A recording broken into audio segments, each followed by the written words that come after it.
You've had the thought. Maybe it was a Tuesday afternoon. The baby was screaming, the toddler was pulling at your leg, and somewhere behind your eyes a voice said, "I just want to be alone. Not for a week, not forever, just alone." And then the guilt arrived so fast you couldn't even finish the thought. Here's what I need you to know. That guilt is not a sign you're a bad parent. It's actually making you worse at the job. There's a landmark study that found something so counterintuitive it should change every conversation you've ever had about time with your children. And the thing your kids will actually remember about your presence when they're grown is not what you think it is at all. Stay with me. Let's start with where the guilt comes from, because it didn't arrive out of nowhere. In 1996, sociologist Sharon Hayes published The Cultural Contradictions of Motherhood and named something that had been suffocating parents for decades without a word for it. She called it intensive mothering. The belief that good parenting demands enormous quantities of time, energy, and resources. That the child's needs must always come first. And that the mother, specifically the mother, should find every single moment of it deeply fulfilling. That idea didn't stay inside an academic book. It seeped into everything. It became the Instagram caption that reads, "I'd rather be exhausted than miss a single moment." It became the reason she apologises before she's even finished asking for an hour alone. And it became the reason he feels like a guest in his own home when he's the one holding the children so she can step outside. Pew Research found something in 2023 that should stop you cold. 57% of mothers in the United States say they don't spend enough time with their children. 57%. And yet, time use data shows that today's mothers spend more hours per day with their kids than mothers in almost any previous generation on record. The guilt is not responding to reality. It's chasing a standard that no human being was ever going to reach. The guilt you feel when you want time alone is not your instinct talking. It's inherited. And it was built for a version of family life that never actually existed. Now here's where the data says something that should genuinely change how you see this. In 2015, sociologists Melissa Milkie, Kei Nomaguchi, and Kathleen Denny published a study in the Journal of Marriage and Family that followed over 1,300 families across the United States.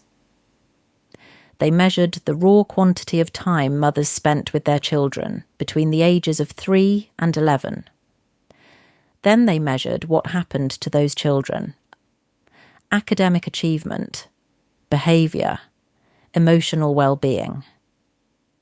The result was so clean it almost looked like a mistake. The sheer quantity of time a mother spent with her children had virtually no measurable relationship to any of those outcomes. Not grades, not behaviour problems, not emotional health. The amount of time predicted nothing that mattered. What did matter was quality. Not how many hours you were in the room, but how present, how rested, and how emotionally available you were during the time you chose to be there. Stressed, exhausted, guilt-saturated time with your children didn't just fail to help. In some cases, it actively made things worse. Milkie's team found that maternal stress during time together was associated with worse behavioural outcomes in children. Not better. Worse. The guilt you feel about wanting time away is not protecting your kids. It's contaminating the time you spend with them. Now, this is where it gets uncomfortable. This isn't just a mother's problem, even though the culture packages it that way. The guilt lives differently in each parent, and it does different damage depending on where it sits. She feels guilty for wanting to leave. He feels guilty for not feeling guilty enough. Or he carries his own version that never gets voiced, the kind that sounds like, I should want to be home more, but gets swallowed because the world doesn't give fathers the same permission to name what parenting guilt actually feels like. There's a quiet cruelty in this arrangement. When she's with the children, she's told she's not doing enough. When she's away from them, she's told she's doing too much of the wrong thing. And when he steps up, genuinely steps up, the culture calls it helping. Not parenting. Helping. As if the children belong to her and he's just lending a hand for the afternoon. Two people in the same house carrying the same weight from opposite directions, and neither one knows how to name what the other is feeling. A 2023 study in the Journal of Family Psychology by Roscom and Mikkel Isaac found that parental burnout affects roughly 5 to 8% of parents in Western countries at any given time. Real clinical burnout, with emotional exhaustion, depersonalization, and a grinding sense of personal failure. The finding that changes everything is this. The single biggest predictor of burnout was not the number of children, not their ages, not income. It was the gap between what parents believed they should be doing and what they could actually sustain. The guilt is not the fire, it is the accelerant. The fire is the impossible standard nobody is willing to question out loud. Picture this. It's Saturday morning. She hasn't slept through the night in 4 months. The toddler wants to be held, the baby needs feeding again, and the house looks like a toy shop detonated from the inside.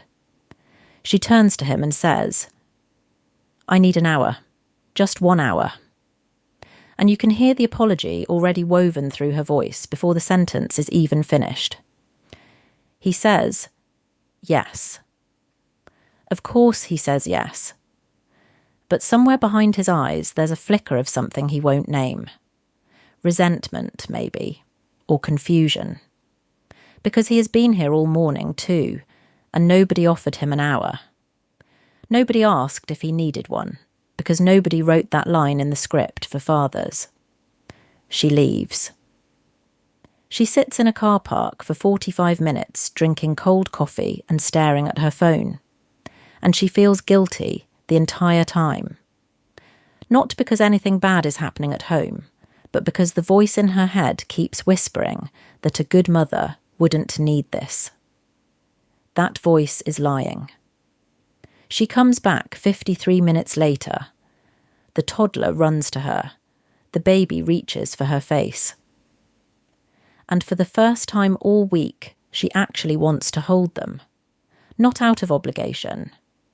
Not because the guilt dragged her back before the hour was up. She wanted to hold them because those 53 minutes of quiet gave her body just enough space to remember that she is a person who exists outside of this house. And that made coming home feel like a choice instead of a sentence. The research on what children actually remember is remarkably consistent, and if you let it, it will set you free. Developmental psychologist L. Alan Sroufe spent more than 30 years running the Minnesota Longitudinal Study of Risk and Adaptation, one of the longest-running studies of child development ever conducted. What he found, across hundreds of families tracked from birth into adulthood, is that children don't carry memories of how many hours you were in the room with them. They carry how it felt to be near you, whether you were warm, whether you seemed like you actually wanted to be there, whether your body was open or braced for the next crisis. The children in Sroufe's study, who thrived most as adults, didn't have parents who never left them. They had parents who came back regulated, parents whose presence communicated safety instead of anxiety, parents who still had something left to give when they walked through the door. The stressed, depleted, guilt-soaked version of you who is physically present but mentally counting the hours until bedtime. Your children can feel that. They don't have words for it, but their nervous systems are reading yours every single day. When you take time away and come back even slightly restored, you return with a wider window of tolerance. You respond instead of reacting. You notice the small bids for connection, the toy held up for you to see, the quiet, "watch me," from across the room, instead of missing them because your whole system has been running on empty since dawn. The time away is not a failure of love. It is what makes the love functional. The Milkie study didn't just find that quantity was irrelevant. It found that one specific kind of time did matter, especially as children got older. The researchers called it engaged time, not supervised time, not hours spent in the same house doing separate things, not driving to activities or sitting side by side while everyone stares at a different screen. Engaged time means you are actually present, actually connected, and actually choosing to be there. You cannot manufacture engaged time when you're depleted. You can perform the motions. But your children know the difference between a parent who chose to be there and a parent who stayed because the guilt of leaving felt worse than the exhaustion of staying. Children have never once been fooled by physical proximity alone. The parent who takes 2 hours on a Saturday afternoon, alone, doing something that has nothing to do with children, and comes back genuinely glad to see those small faces, is giving something more valuable than the parent who white-knuckled through the entire weekend without once stepping out the door. Not because leaving is noble, but because coming back restored is the entire point of leaving. The British psychoanalyst Donald Winnicott said it decades ago, and the research has only confirmed him since. Children do not need a perfect parent. They need a good enough one. Good enough means rested enough to be present, regulated enough to respond, human enough to need a break, and honest enough to take one without treating it like a confession. If you carry one thing from this, let it be this. The guilt is not evidence that you're doing something wrong. It is evidence that you absorbed a standard that was never designed to help families thrive. It was built to make mothers perform and fathers disappear, and it has never served anyone. You are allowed to miss who you were before this. You are allowed to want an hour that belongs to nobody but you. You are allowed to sit in a car park with cold coffee and owe no one an explanation for needing it. Your children do not need you every waking moment. They need you whole. Or at least, closer to whole than you've been allowing yourself to be. And you cannot get there without leaving the room sometimes. Not because the room doesn't need you, but because you need to come back as someone who is actually glad to walk through the door. That is not a parenting failure. That is what sustainable love looks like when it stops performing and starts being honest. You were never supposed to apologise for being a whole person.